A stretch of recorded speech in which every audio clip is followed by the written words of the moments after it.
Lo dicho, recibimos al presidente de COFE, también presidente de la Federación de Funcionarios de Salud Pública, Martín Pereira. Bienvenido, ¿cómo estás? ¿Qué tal? ¿Cómo andan?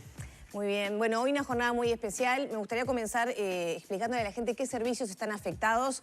Son los trabajadores que están en el artículo 220, ¿no? Pero el 220 y la Administración Central. Ahí está, para que la gente sepa dónde se va a encontrar con movilizaciones. En todos los ministerios y en el 220, que es ACE, el INAU, la Corte Electoral, el INUMET, que son del 220, también van a estar parando. Algunos paramos 24 horas, como la Federación de Salud Pública, otros hacen paros parciales, más o menos el tiempo va a ser desde las 9 hasta las 15, 16 horas en algunos ministerios, y va a estar afectada la atención en lo que son servicios esenciales, como lo es ACE, el INAU, donde haya atención directa. Ahí van a estar las guardias gremiales cubriendo como siempre lo hacemos. En cuanto a las movilizaciones, perdón. No, sí, en lo que te digo, la afectación, ya aprovechando con ese tema. En la salud, por ejemplo, se garantizan urgencias, emergencias, pacientes oncológicos. ¿Qué tipo de atención no se brinda? Lo que es lo que es policlínica y coordinaciones. Como este paro se sabe que hace 20 días, se ha ido recoordinando todo lo que es coordinaciones para que no se coordinaran para el día de hoy, para afectar lo menos posible al usuario. El usuario de policlínica sí se va a ver afectado. El que está internado, eso, tranquilidad, al que está internado y no se esté viendo, o a los familiares que recibe la atención como todos los días a través de la guardia gremial que deja la federación en cada hospital. ¿Los centros de INAU también funcionan con guardia gremial? Con guardia gremial también, lo que son de atención directa y tienen niños y adolescentes internados, también se está cubriendo con la guardia gremial. Bien. ¿Qué es lo que están reclamando concretamente? El ministro de Trabajo, Pablo Mieres, reconoció, ¿no?, la pérdida salarial, pero también muchas veces desde la sociedad se señala que de alguna manera los trabajadores públicos son los que tienen las mayores seguridades en cuanto a la mantención de su trabajo, a las pautas salariales. Bueno, en las pautas salariales hemos perdido salario desde que arrancó este gobierno. Cuando salió la pandemia entendimos la situación que se vivía el país y bueno, planteamos, tengamos el año puente que se estaba planteando en el sector privado, también en el sector público. COFE se fue en la discusión presupuestal en el primer año de gobierno a las 12:30 de la noche del Ministerio de Economía con un acuerdo que era el empate, y el gobierno tenía que definir los porcentajes que nos iba a dar a lo largo de los años del gobierno. Por problemas internos dentro de la coalición, el acuerdo no se pudo lograr. Nosotros volvíamos a las 8 de la mañana para sentarnos a redactar el acuerdo, pero que ya había quedado acordado cómo iba a ser, y por problemas internos no se pudo. Entonces, voluntad nuestra para la hora de negociar, siempre ahí arriba de la mesa. Entendíamos que ese año había que poner el hombro por la situación que estaba viviendo el país, pero que después se debería recuperar. Que no se pierden puestos en el Estado. Hay casi 1000 destituciones al año de trabajadores por distintas circunstancias que pierden su trabajo. Y en lo que va de gobierno, por el no cubrir las vacantes y no cubrir contratos que había en los distintos organismos, hay casi 4000 cargos que se han perdido de trabajo dentro del Estado. Entonces, hay un imaginario colectivo de que no se pierden vacantes y puestos de trabajo en el Estado, pero realmente sí se pierden, y ellos afectan muchas veces cadenas de producción muy importantes para el país, lo que tiene que ver ganadería, por ejemplo, a través de un conflicto del sindicato y negociaciones que tuvo COFE, hasta con el propio presidente de la República, se habilitó a que entraran 300 personas porque no podían cubrir todo lo que era el control de la cadena cárnica, que es uno de los que más divisas deja al país. En estos días los compañeros registrales, que toda la compra-venta que se haga pasa por esas oficinas, hay compañeros que se tienen que trasladar de un departamento a otro porque en departamentos enteros no hay personal para hacer ese trabajo. Entonces, hay una situación grave por la falta de personal dentro del Estado, y no es que afecte solo el servicio que se le brinda a un usuario individual que va al Estado a realizar un trámite, sino que pone en peligro cadenas de producción muy grandes y muy importantes para el país, en lo que tiene que ver las fuentes laborales que allí trabajan y las divisas que deja para el país, que dependen de los controles del Estado. Entonces, son situaciones graves que se brindan. La protección del empleo que nosotros planteamos a través de los controles de aduana. Hay lugares, pasos fronterizos, que en el momento del día quedan vacíos totalmente porque no hay personal. Donde tendría que haber 5 o 6 trabajadores, hay 2, hacen su turno, 12 horas del día queda cubierto, pero el resto de las 12 horas queda abierto. Eso atenta directamente contra el trabajo uruguayo, las empresas uruguayas y el empleo que se pueda generar a través de esas empresas aquí en Uruguay. Entonces, cuando hablamos de falta de personal dentro del Estado, también hay que ver qué cadenas de producción se cuidan con esos trabajadores del Estado que tienen que estar presentes. Pereira, ¿como COFE tienen alguna idea del plan del gobierno justamente para ver si se pueden cubrir esas vacantes? Si hay alguna idea de proyección de acá a un tiempo a que ingrese personal capacitado para ese tipo de tareas que afectan puntos estratégicos para el país? Lo que quedamos con el presidente de la República en la última reunión que tuvimos, que en los lugares que COFE viera que estuvieran sensiblemente afectados, se plantearan. Logramos algunas excepciones, como fue ganadería y alguna otra pequeña excepción, pero hay lugares que sí o sí necesitan que entre gente ya.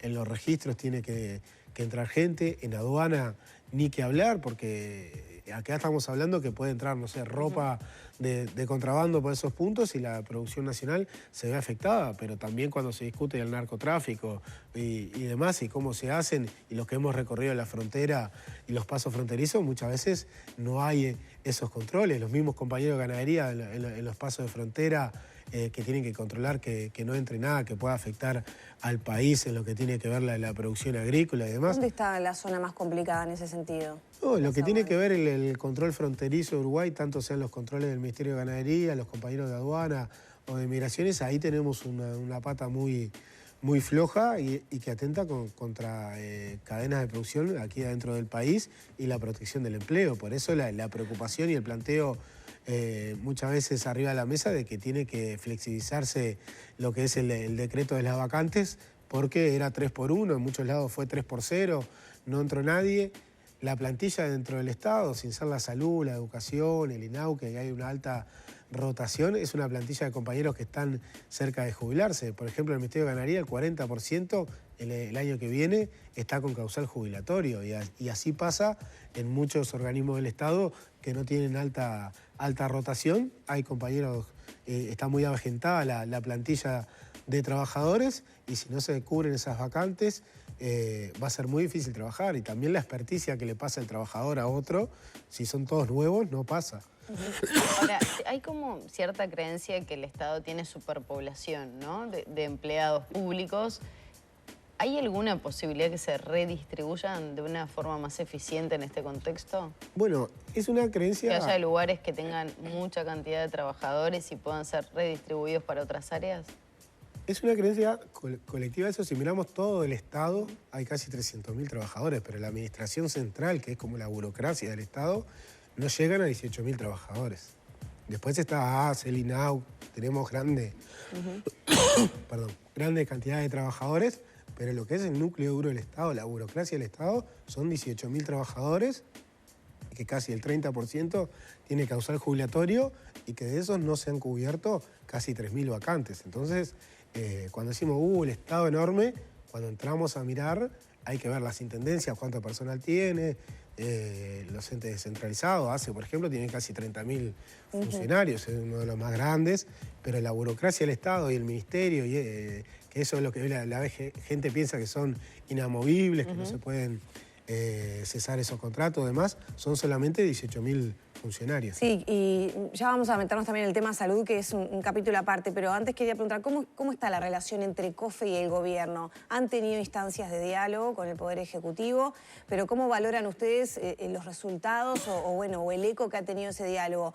Lo pregunto también porque semanas atrás, y hoy, por ejemplo, lo publica Búsqueda, hay representantes del Partido Nacional que están afirmando que hay un nuevo Frente Amplio que está liderado por el Poder Sindical y que de alguna manera la conflictividad y las movilizaciones sindicales esconden objetivos políticos.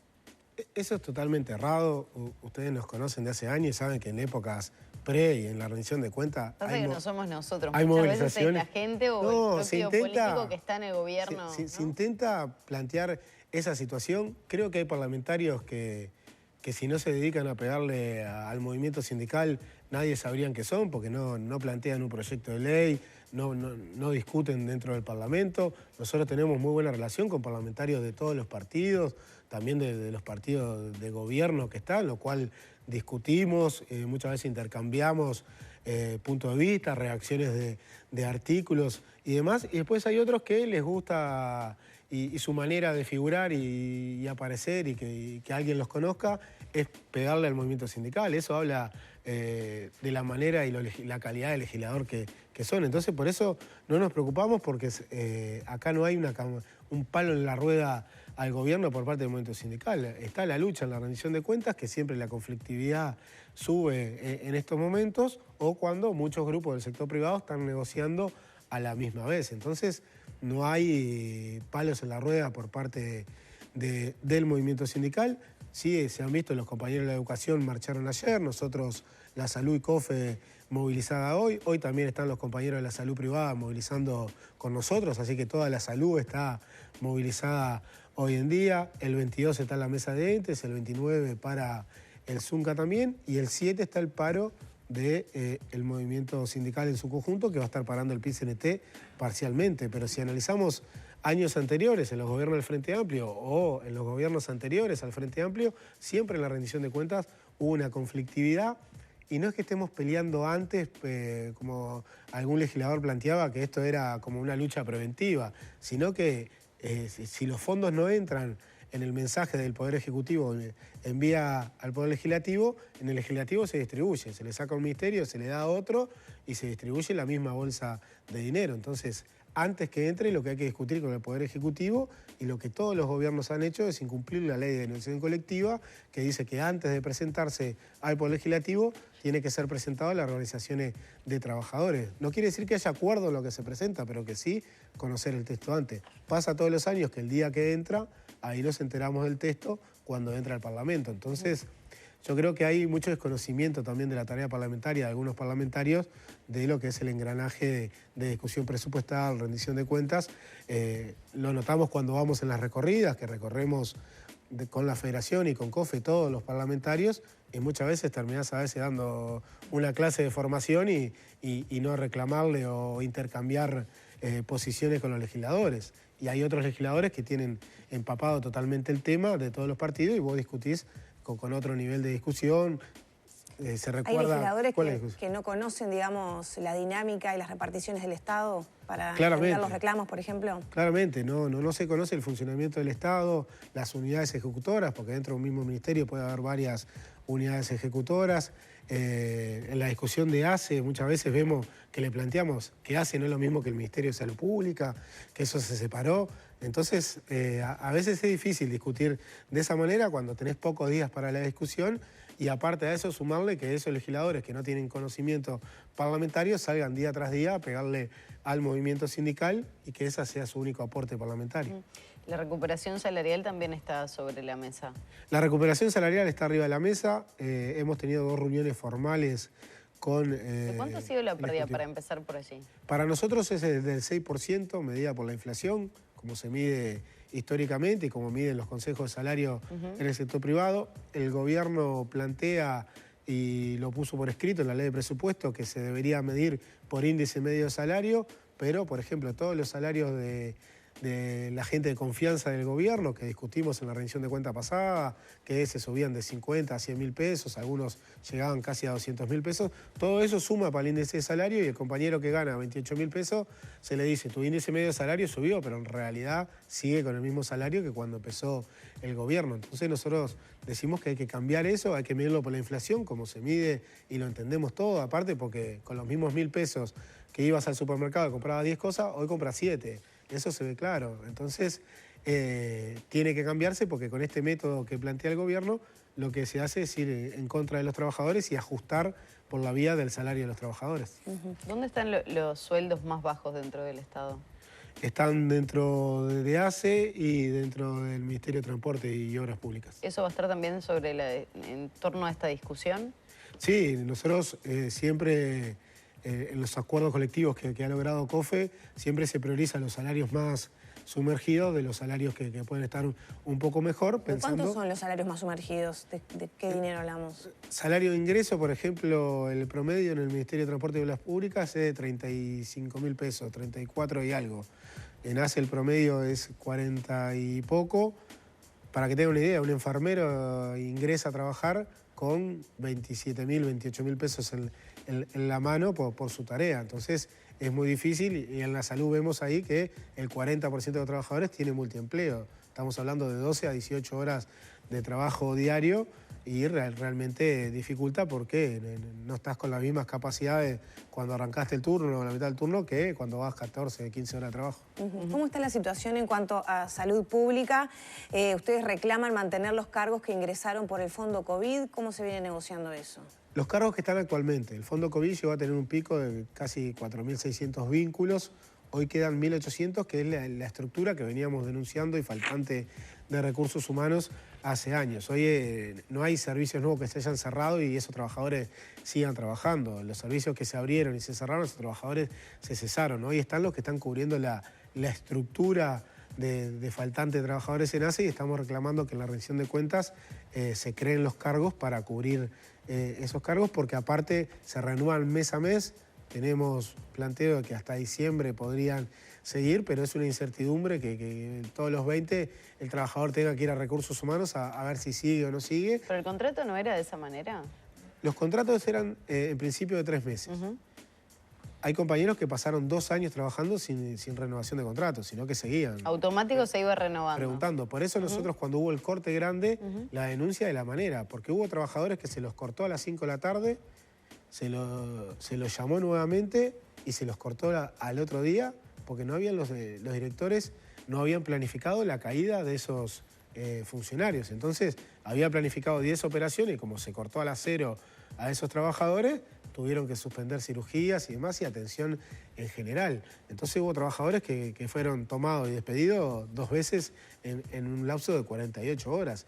Y aquí en la región sur la situación que se dio fue de que a las 17 horas se le avisó a los directores que tenían que cesar a determinada cantidad de trabajadores y algunos directores se enteraron por parte de la federación porque al enterarnos de esto empezamos a llamar cuántos tenían que bajar cada uno y de qué manera lo iban a hacer y directores nos planteaban, mirá, nos estamos enterando por ustedes, vamos a llamar a ACE. Entonces lo que nosotros cuestionamos en el último corte grande que hubo fue la manera del corte porque esos trabajadores hace 2 años venían trabajando.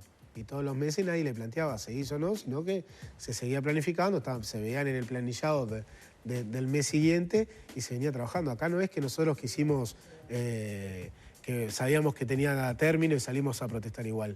Eran contratos que arrancaron por 3 meses porque nadie sabía cuánto iba a durar esto y llevaban 2 años trabajando muchos de ellos. Entonces, el planteo, entonces, era una situación complicada. Para esos trabajadores, ¿qué es lo que reclaman ustedes? Nosotros queremos que estos cargos que están hoy en día, que son 1.800 aproximadamente, se presupuesten en la rendición de cuentas y se creen las vacantes para que estos trabajadores puedan ingresar. Ahí 1.800. Son 1.800 más o menos. Es prácticamente inviable, ¿no? De todos los oficios. Sí, es complicado, pero ACE hoy en día está funcionando gracias a esos servicios. Nosotros que recorremos todo el país y hablamos con los directores tienen la misma preocupación que tenemos nosotros. Capaz que no pueden salir públicamente a plantearlo por un tema de jerarquía. A pesar de que bajó la demanda o la atención, digamos, que tuvimos por la pandemia, por ejemplo. Claro, pero en el pico de pandemia teníamos más del doble de los cargos que están hoy en día. Llegamos a 4.600 vínculos por el fondo COVID. Había un déficit de ACE que nosotros lo veníamos denunciando anteriormente, que se está cubriendo con estos cargos. Hoy en día hablábamos con un director el otro día y decía, en la emergencia tengo 30 minutos, 45 minutos de espera.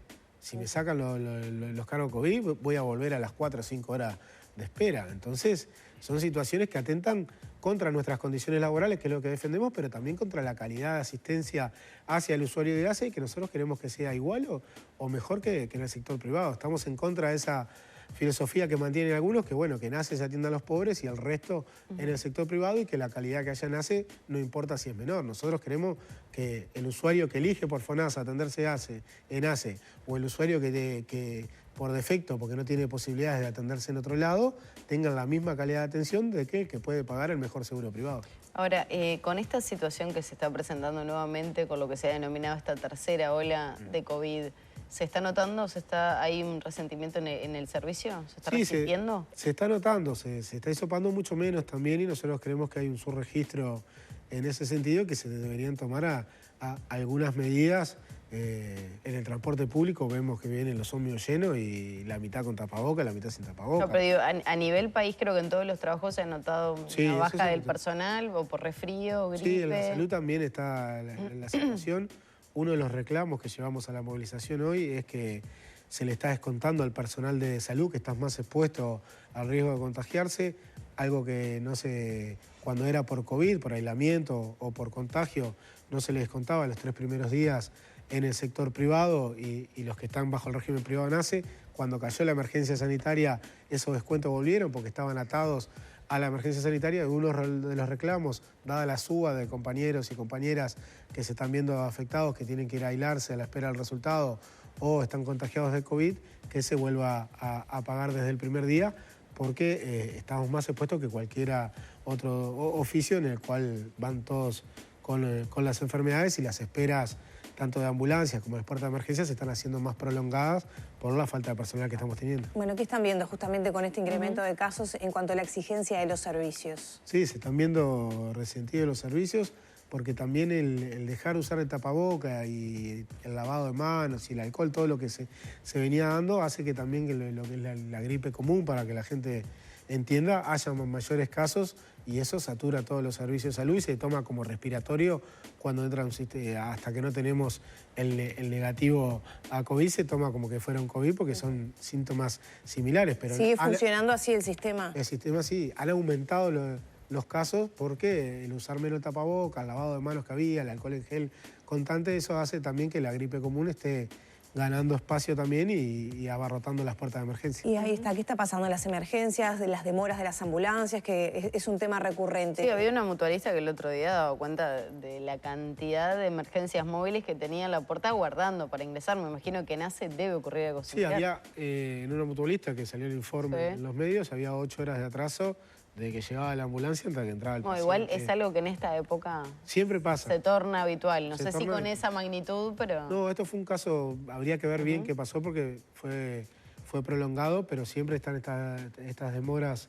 en esta época del año y no se le ha encontrado una solución a eso, porque en la demanda que va interna hacia la puerta de emergencia, más lo que todo traen los móviles, genera más situación, y esta suba de casos de gripe común y esta ola de contagios que viene avanzando está haciendo que haya mucho más consultas.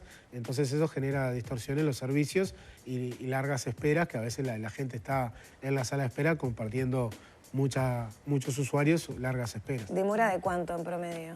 Y un promedio, porque depende de la situación del hospital y del país, pero hay esperas de 2 o 3 horas, se encuentran en muchas de las emergencias, tanto públicas como privadas. Pereira, ¿qué pasa con la movilización de hoy, más allá del paro? Ya repasamos el horario en que se van a ver afectados los servicios, más allá que depende de cada uno, ¿no?, de los ministerios, de las instituciones.